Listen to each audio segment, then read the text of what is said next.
कुटुंबाचा छळ करणाऱ्या पतीचाच खुनाचा कट पत्नीने रचला.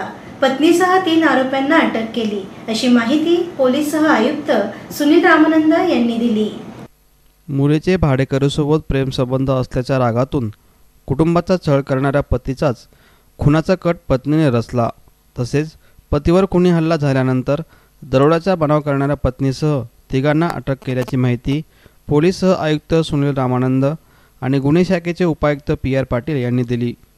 ही घटना चिंचोड परिसरातील वालारकर वाडी येथे 30 नोव्हेंबर रोजी रात्री घडली होती. त्यात मधुकर दाजी पाटील हे गंभीर जखमी झाले आहेत. त्यांनी दिलेल्या तक्रारीवरून पोलिसांनी 3 आरोपींना अटक केली. पत्नी मनीषा मधुकर पाटील, कुशल दीपक घस्ते, तेजस जगन्नाथ घाडगे अशी आरोपांची नावे आहेत. न्यायालयाने आरोपींना 8 डिसेंबरपर्यंत पोलीस कोठडी सुनावली आहे. तर मुख्य सूत्रधार निलेश भराडिया फरारी आहे. निलेश हा पाटील यांच्या घरी भाडेकरू होता. त्यावेळी त्याचे पाटील त्यांच्या मुलीशी प्रेम जोडले, परंतु या प्रेम प्रकरणास त्यांचा विरोध होता. त्यामुळे त्यांनी निलेशला 1 एप्रिल रोजी खोली सोडण्यास भाग पाडले. तसेच प्रेम प्रकरण सुरू ठेवल्यास बघून घेऊ अशी धमकी दिली. या प्रेम प्रकरणावरून त्यांनी कुटुंबाला वेठीस धरले होते. पतीच्या त्रासाला मनीषा कंटाळली होती. त्यामुळे मुलीचा प्रियकर निलेशच्या मदतीने पतीचा काटा काढण्याचे ठरवले. त्यासाठी निलेशने कुशल आणि तेजस यांना 1 लाख रुपयाची सुपारी दिली. घटनेनंतर आरोपींना काही रक्कम मुंबई येथील डान्सबारमध्ये उडवल्याची घटना पोलिसांना दिली.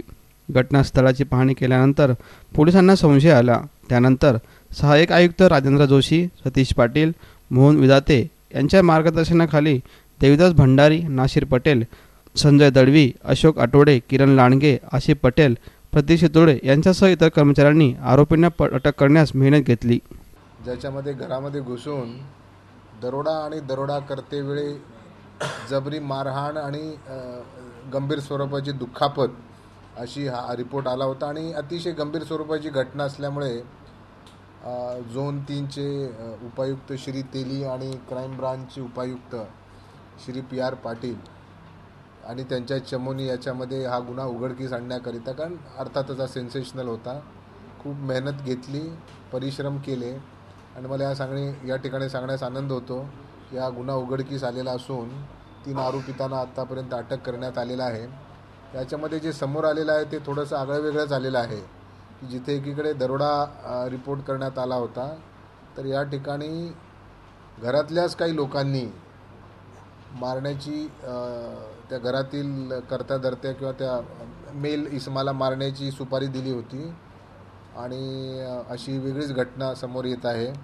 त्यामुळे हा दरोड्याचा प्रकार नसून याच्यामध्ये सुपारी देऊन अटेम्प्ट टू मर्डर म्हणजे जीवानी ठार मारण्याचा प्रयत्न झाला नसावा, परंतु या प्रकारची सुपारी दिलेली आहे. इथं एका रजनीगंधा हाऊसिंग सोसायटीमध्ये एका घरामध्ये घुसून मधुकर दाजी पाटील यांच्या घरामध्ये घुसून दरोडा टाकण्याचा प्रयत्न झाला आणि त्यांना त्याच्यामध्ये गंभीर दुखापत झाली.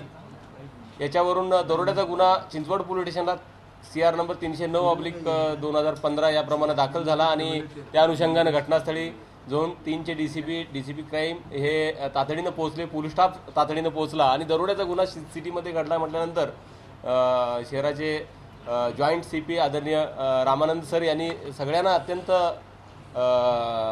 सगळ्यात ताकदीनिशी कामाला उतरवलं आणि त्या सगळ्यांच्या प्रयत्नांना यश मिळालेलं आहे. हे मधुकर दाजी पाटील जे फिर्यादी आहेत यांच्या पत्नीनंच हा कट रचल्याचं समोर आलेलं आहे. याच्यामध्ये त्यांनी घरामध्ये काही महिन्यापूर्वी राहत असलेला भाडेकरू एक आहे, त्याच्या मदतीनं काही आरोपींना सुपारी दिल्याचं समोर आलेलं आहे. आणि त्यातल्या सुपारी दिलेल्या दोघांनी या 30/11च्या रात्री घरामध्ये दबा धरून मधुकर दाजी पाटील यांच्यावरती हल्ला करून त्यांच्यावरती गंभीर दुखापत त्यांना केलेली आहे. आणि दरोड्याचा बनाव या सगळ्या लोकांनी संगनमताने केल्यावरून ह्या सगळ्या लोकांना आपण अटक केलेलं आहे. त्यांची 8 तारखेपर्यंत पोलीस कस्टडी रिमांड घेण्यात आलेली आहे. या संदर्भानं साधारणपणे 4.5 लाखाचे सोन्याचे दागिने गेल्याचं सुरुवातीला FIR मध्ये म्हटलं होतं, परंतु ही घटना घडल्यानंतर पोलीस अधिकारी जेव्हा घटनास्थळावरती गेले तेव्हा तिथला जो सीन ऑफ क्राईम होता तो थोडक्यात असा बनाव केल्याचं लक्षात आल्यावरून दुसऱ्या अँगलने हा तपास सुरू केला आणि त्या अनुषंगानं वेगळी माहिती समोर आली.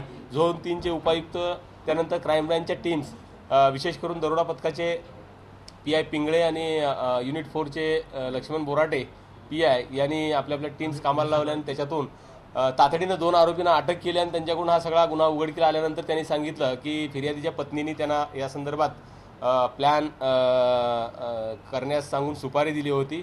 या संदर्भाने अजून काही आरोपींचा शोध सुरू आहे आणि पुढचा तपास सुरू आहे।